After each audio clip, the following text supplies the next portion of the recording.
Hey guys, welcome back to Money's Blind Podcast. You are listening to the only show on the internet where blind and visually impaired persons can learn entrepreneurship. I'm your host Prasoon, and today I'm working from home, and my personal assistant is 300 kilometers away. He is working remotely because today it's Dashera Navratri. It's a Hindu festival and it's a public holiday here in India.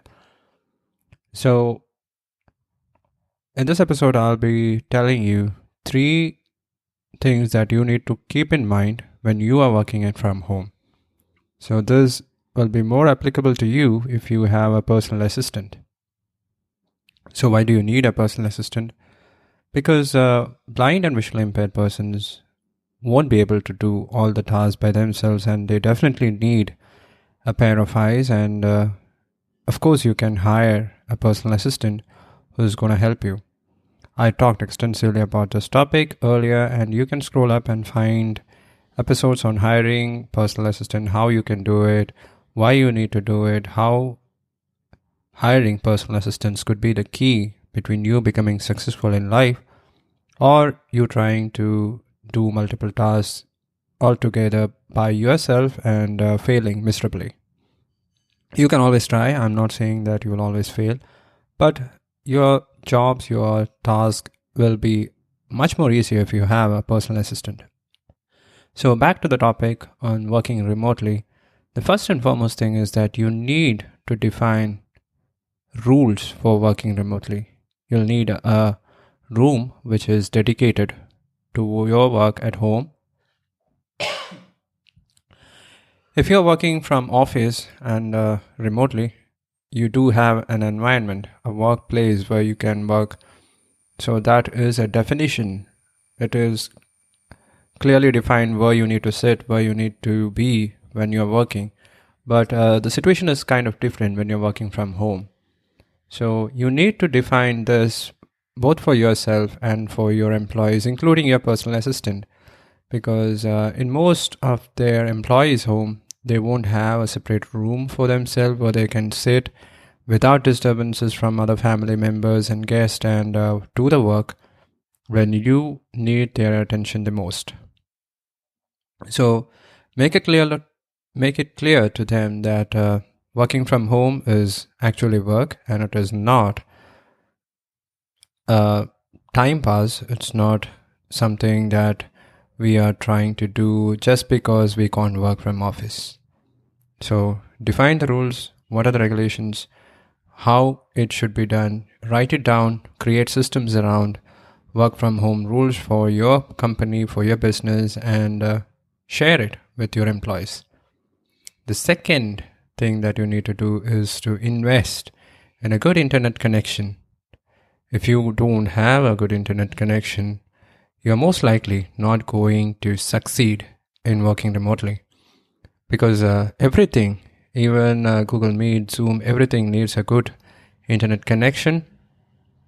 If you have something to share present on your screen when you are working remotely, you definitely need a good high-speed internet connection, and without a good internet connection, nothing is going to happen if you have decided to work from home.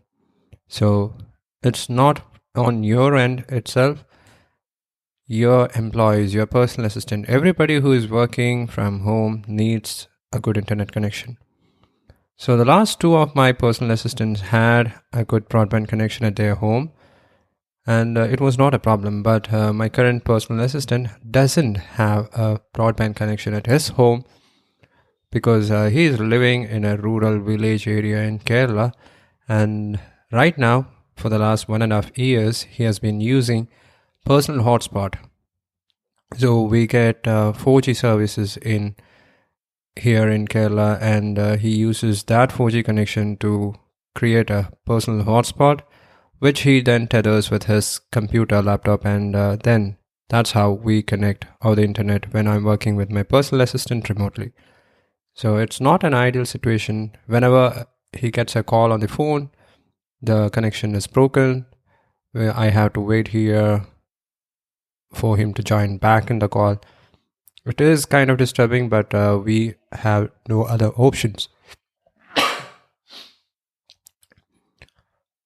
And finally, the third step is to invest in good devices.